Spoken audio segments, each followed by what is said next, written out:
ডিবিসির জল ছাড়া নিয়ে আবার নতুন নাটক শুরু করলেন মমতা ব্যানার্জি।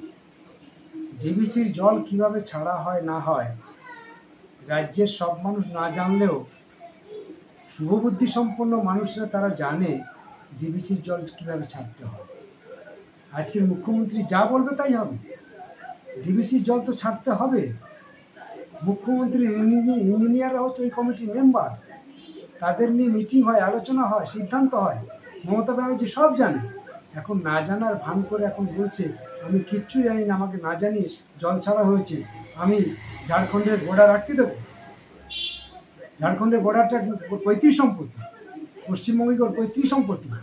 যে ডিবিসি দিয়ে আজকে আমাদের বিদ্যুৎ উৎপাদন হচ্ছে, যে বিদ্যুতের উপরে আমাদের রাজ্য নির্ভর করে, সেটা আটকে দিলে আজকে কোথায় গিয়ে দাঁড়াবে?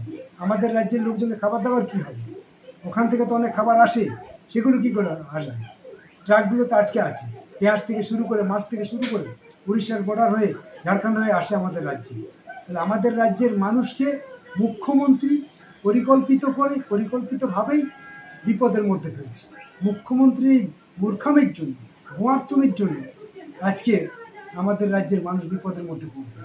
জল ঢুকেছে, জল ঢোকার আগে রাজ্যের একটা প্ল্যানিং থাকবে না, পরিকল্পনা থাকবে না? এই লোকগুলো কোথায় যাবে, কীভাবে রাখবো?